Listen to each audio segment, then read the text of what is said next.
Bismillahirrahmanirrahim. Paslun ari ieu eta hiji pasal. Asbabut tayammumi ari pirang-pirang sababna tayamum. Salasatun eta aya 3. Faqdul ma'i nyaeta kahiji euweuhna cai.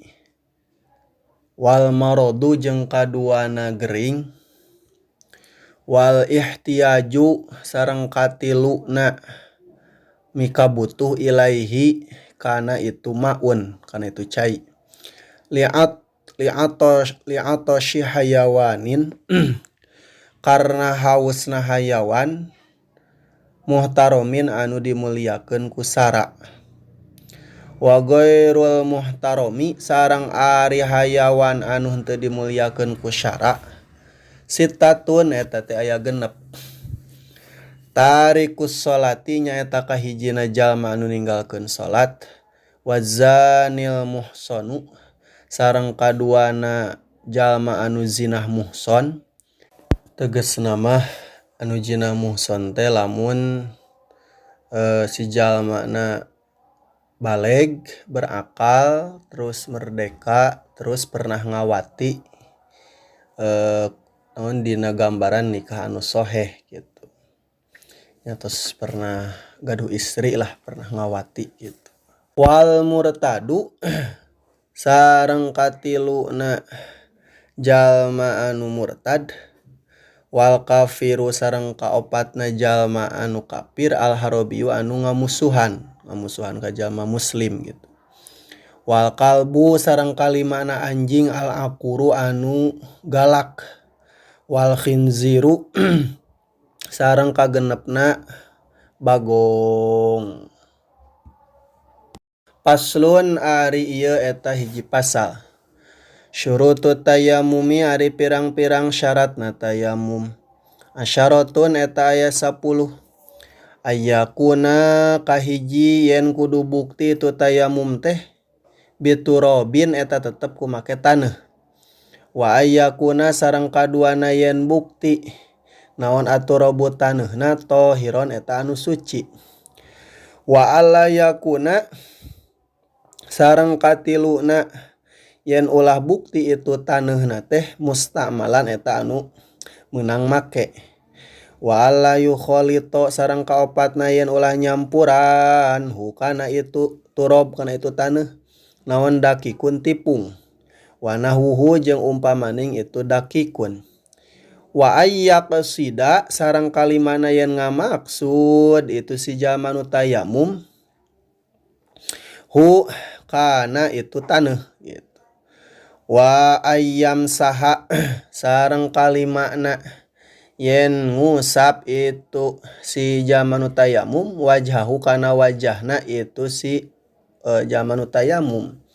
Wa yadaihi jeung kana dua leungeunna itu si jalma anu tayamum bidorobata ini ku 2 kali gebragan.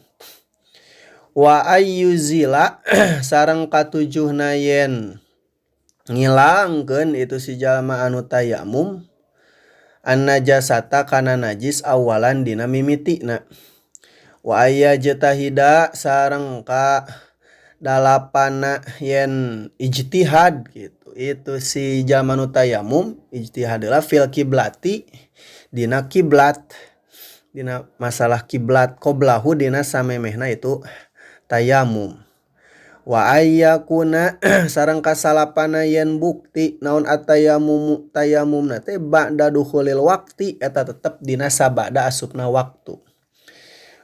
Wa ayyatayammama sareng kasapuluhna yen tayamum itu si jalma likulli pardin pikeun saban-saban pardu. Paslun ari ieu eta hiji pasal. Furudut tayammumi ari pirang-pirang parduna tayamum. Khamsatun eta aya 5. Al awwalu ari anu nomor kahijina naqlut turabi eta mindahkeunana taneuh. Asani ari anu nomor kadua an-niyatu eta niat. Asalisu ari anu nomor katiluna mashul wajhi eta ngusapna wajah. Ar-rabi'u ari anu nomor kaopat mashul yadaini eta ngusapna dua leungeun ilal mirfaqaini nepi ka sikuna duanana. Al-khamisu ari anu nomor kalimana at-tartibu eta tartib bainal mashataini di antara dua usapan. Paslun ari eta hiji pasal. Mubtilatut tayammumi ari pirang-pirang anu matak ngabatalkeun kana tayamum. Salasun eta aya 3. Manya eta kahijina perkara abtola anu ngabatalkeun ieu ma al wudu'a kana wudu. Wariddatu sareng kaduana murtad. Wa tawahhumul ma'i sareng katiluna nyangka-nyangka ayana cai. Intayamma malamun matayamum si jalma lipak dihi karena eueuhna itu cai. Paslun ari eta hiji pasal. Alladzi ari anu yathuru anu suci ieu ladzi minan najasati tina pirang-pirang najis. Salasatun eta ayat 3. Al khamru nyaeta kahijina arak. Idza takhallalat di mana-mana jadi cuka ieu khamrun ieu arak binafsiha ku dirina ieu arak. Wajildul maitati sareng kaduana kulit bangke idza dubigo di mana-mana disamak ieu jildul maitah.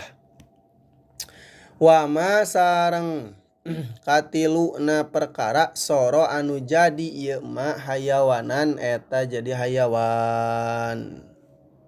Paslun ari eta hiji pasal. An najasatu ari pirang-pirang najis. Salasun eta aya 3. Mughalladotun nyaeta kahijina najis mughalladoh. Wa mukhaffafatun sareng kaduana najis mukhaffafah. Wa mutawassitatun sareng katiluna najis mutawassitoh. Al mughalladotu ari najis mughalladoh najasatul kalbi eta najis anjing wal khinziri sareng bagong. Wa far'i ahadihima sareng najis katurunanana gitu. Itu anjing jeung bagong. Wal mukhaffafatu sareng ari najis mukhaffafah baulus sabiyyi eta teh cikiihna budak leutik alladzi anu lam yat'am anu can barang dahar ieu ladzi ghairal labani kana salianti cai susu indungna. Walam yablug bari can nepi ieu si ladzi al haula ini kana 2 tahun. Si budak leutik nanti can umur 2 tahun gitu. Wal mutawassitatu jeung ari najis mutawassitoh sairun najasati eta sakakarina pirang-pirang najis. Paslun ari eta hiji pasal. Al mughalladatu ari najis mughalladoh. Tathuru eta bisa jadi suci ieu najis mughalladoh. Bisa ba'i gosalatin ku 7 pirang-pirang kumbahan. Ba'da izalati ainiha dina sabada ngilangkeun zatna eta najis mughalladoh.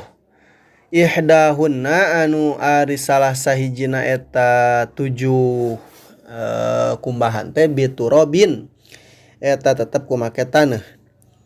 Wal mukhaffafatu sareng ari najis mukhaffafah tathuru eta bisa jadi suci itu najis mukhaffafah birasyil ma'iku nyipratkeunana cai mercikeunana cai gitu.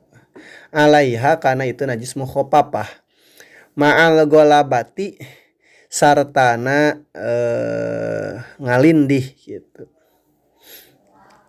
Jadi sakabeh tempatna teh kaumuman ka cipratan gitu. Wa izalati ainiha sareng ku ngilangkeun zatna itu najis mukhaffafah. Wal mutawassitatu jeung ari najis mutawassitoh tan qasimu eta narima kabagi ieu najis mutawassitoh ila qismaini kana 2 bagian. Nah ini yatin nyaeta kahijina mutawassitoh ainiyah wa hukmiyatin sareng kaduana najis mutawassithah hukmiyah. Al ainiyatu ari najis mutawassithah ainiyah allati eta anu laha anu eta tetep pikeun itu lati teh launun ari rupa warihun sareng ambe watomun sareng rasa. Pala buda atuh misti min izalati launiha tina ngilangkeunana itu najis ainiyah itu warihiha jeung ambeuna itu najis ainiyah wa tomiha jeung rasana itu najis ainiyah wal hukmiyatu jeung ari najis hukmiyah allati eta anu lalauna anu teu aya rupa eta aya walariha jeung teu aya ambe eta aya wala toma jeung teu aya rasa eta aya laha pikeun itu lati yakfi nyukupkeun ka anjeun naon jaryul mai ngocorkeunana cai alaiha kana itu najis hukmiyah.